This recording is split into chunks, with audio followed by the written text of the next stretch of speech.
And now it's my very great honor to introduce someone who probably needs no introduction to us, but of course is going to get one anyway. Jerry Abramson may actually be a Paul Harris Fellow, we think. He has spoken to our club more than any other speaker in our 100th year history.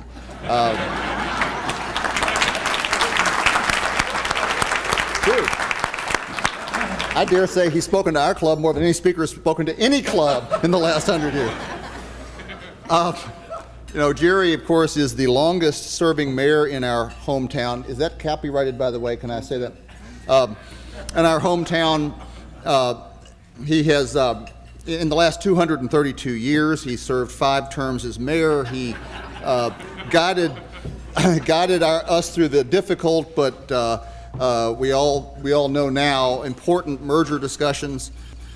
During his mayoral term, really Louisville has been transformed. If you, like me, grew up here in the last 25 years, I think we can say Louisville is a very different place than it was before that. Waterfront Park, expansions, industrial expansions, UPS, Ford, GE, encouragement of small business, expansion of 4th Street Live, Fraser International History Museum, Muhammad Ali Center, and of course the City of Parks Initiative, which is just really fantastic. And Jerry did all of that with partnerships, public and private, which I think in which he led the way over other cities, and which has rebounded to our benefit. He was the president of the U.S. Conference of Mayors, and during and after his term, we were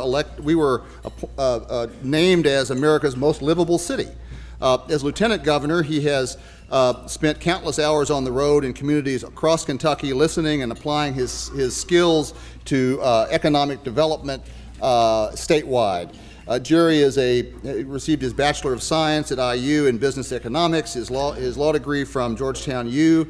He was in the U.S. Army from '69 to '71, spent 2 terms in the Board of Aldermen, and was general counsel to John Y. Brown when he was governor. Please join me in offering a great Rotary welcome to our friend, Jerry Abramson.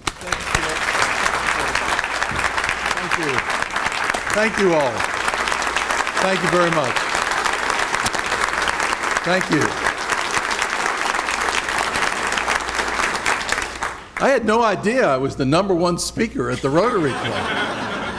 I mean, I was just excited to see Sam Swopes finally going to become a member. Congratulations, Sam. And it's great to see Bramer is still with us doing good things. Bramer Erler. When you were mayor, when I had the opportunity to be mayor for over 2 decades, it gave me a chance to work with a lot of presidents sitting next to the individual who was leader of your organization. And I see so many of them that are here today that continued after being president, that I think it says a lot about this organization. And that's why I was so excited when we started the tradition of bringing the State of the City to the Rotary here to carry the message about what was going on with our community. And I'm so glad that you and the new mayor, Greg Fisher, are continuing that. It's just a great way to go. And when I got the call to come and tell you a little bit about what I've been doing, I was very excited to be a part, but still didn't realize I had spoken here more than anybody else. I do know that we've got to get done by 1 o'clock. I do remember that. I see where the door is. I know how that works. Sheldon, you've been here for all 21 of them as the Courier-Journal reporter. So I'm going to tell you, I'm going to respond to what people ask me all the time. They say to me, so what do you do? And oh, by the way, what is it different than being mayor? And what are the kinds of things that you're about? So let me see if I can take you through the kinds of things I'm doing and then leave some time for you to ask questions about what's going on in the Commonwealth. Right out of the bat, when we were elected in November of last year, we took office in the middle of December, we went right into budget hearings. And so that was pretty common in the sense that I'd done 21 budgets of our community, old city budgets, then old city county merged budgets. We're able to do that, but I went into that session with Governor Beshear right off the bat, and the next thing you know, we're talking about billions of dollars instead of millions of dollars.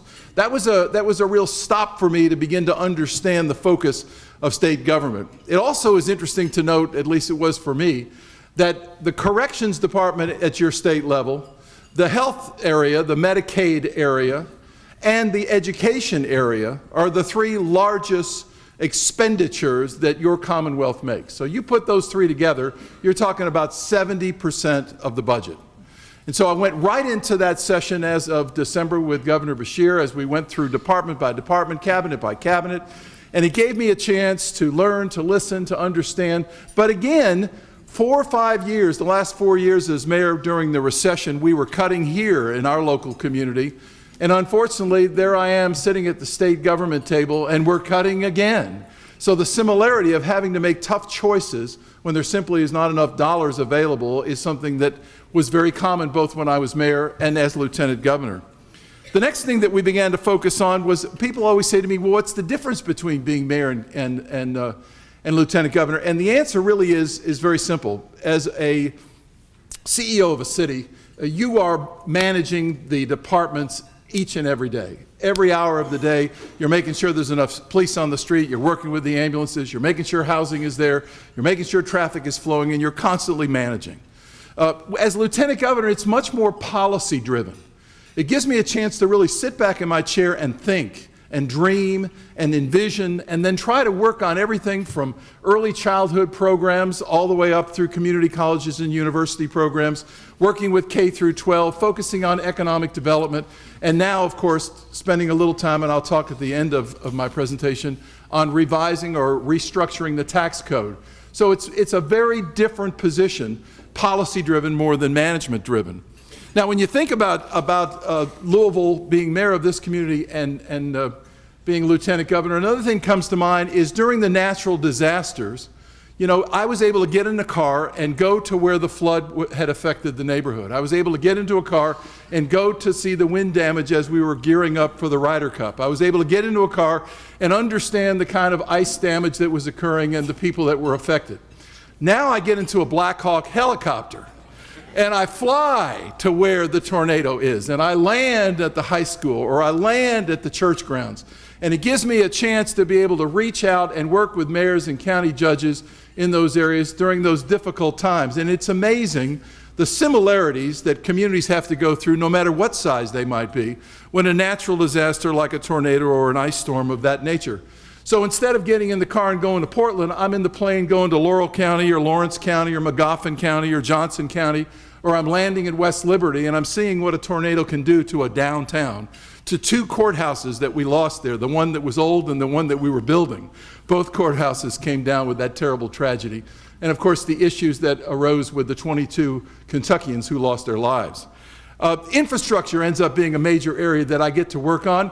Gosh knows I've had enough experience on bridges in this community.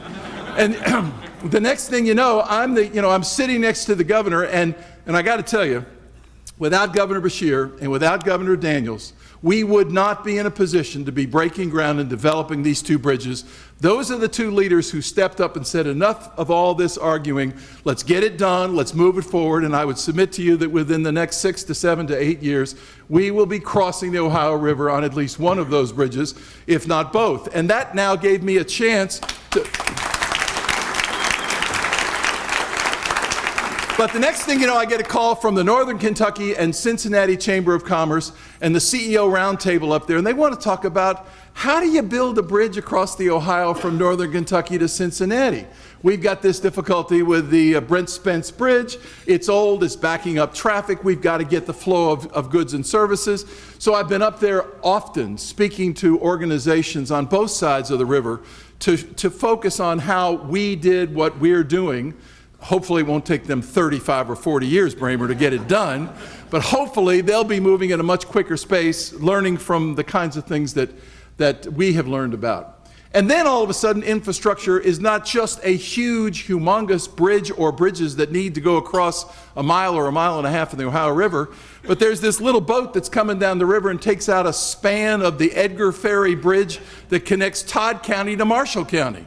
Now, that may not sound like a big deal, it's just a 2-lane bridge, but that's the way you get into all of the land between the lakes and Barkley and all the wonderful areas in the western part of our state where recreation and families have such a great time to go. And we took out a span, we didn't, that boat took out a span.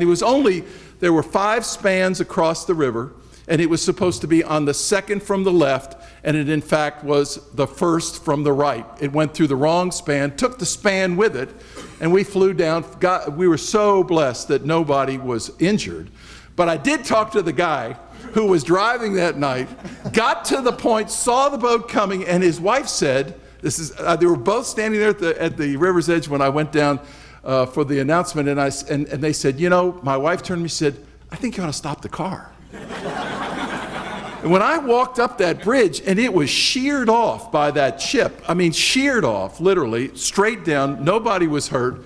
We made a commitment that we'd have it up and ready. It was built for the recreation season, for the summer, and we literally built it and then floated it down the river and connected with Hall Contracting from this community. They did a tremendous job, and we made the promise it would be open, and it was open. So what I've learned in terms of bridges here has given me an opportunity to help our colleagues up in Northern Kentucky, work with our folks down in Marshall and Todd County, and now the real focus is on I-69 coming across in Henderson, where they're looking for a new bridge to have an I-69 will take you through Indianapolis. And who was here from Bloomington?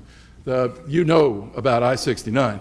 It's going to finally come on down and come across the river around Henderson and then pick up the Western Kentucky Parkway. So bridges have become a big issue.